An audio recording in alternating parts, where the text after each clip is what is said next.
എടാ ഈ സ്റ്റാറ്റസ് നോക്കിയേ, ഇവന്റെ കല്യാണം കഴിഞ്ഞെന്ന്. എടാ ഇവ നമ്മളെയൊക്കെ 10 വയസ്സ് ഇളയതാടാ. വർഷങ്ങളൊക്കെ എന്ത് പെട്ടെന്നാ പോണല്ലേ. പ്രായമൊക്കെ വേണം വിട്ടുപോലെയാണ് പോണത്. എടാ അടുത്ത കൊല്ലം വേൾഡ് കപ്പാടാ. ആടാ ഈ കൊറോണക്ക് ഇന്നലെ കഴിഞ്ഞിട്ടുണ്ടാ. പോരാത്തതിന് ഇതിപ്പോൾ പുതിയൊരു സാധനം കെട്ടിയെടുത്തിട്ടുണ്ട്. എന്നാ HMKV. അതെന്ത് തെങ്ങയാണ് അവന്. എന്നാലും നമുക്ക് മാത്രം എന്താണ് പെണ്ണിട്ടാത്?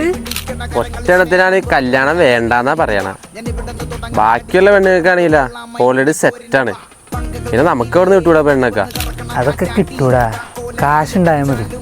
പക്ഷെ അതാണ് ഒരു പ്രശ്നം. എന്തെങ്കിലുമൊക്കെ പരിപാടി തുടങ്ങണം. അതായത് ഉണ്ടല്ലോ, എടാ എന്തെങ്കിലും പരിപാടി തുടങ്ങണമെങ്കിൽ കാശ് വേണം. എടാ നമുക്ക് കാനഡ യൂറോപ്പിലേക്ക് പോയി സെറ്റിൽ ചെയ്താൽ അതിനും കാശ് വേണം. നമുക്കല്ല ഗൾഫ് രാജ്യത്തേക്ക് വല്ലതും പോയാലെന്നാ. ഗൾഫിലൊക്കെ എന്ത് സാധനം കിട്ടാനാണ്. എന്നാൽ വല്ല മാങ്ങ പറിക്കാൻ പോകും. ഇവിടെ മാങ്ങ കൊടുക്കണമെങ്കിൽ സ്വന്തമായിട്ട് മാവെങ്കിലും വേണം. അതിനുള്ള പറമ്പുണ്ടാ, എന്നിട്ടാണ് ഈ ഡയലോഗ് അടിക്കുന്നത്.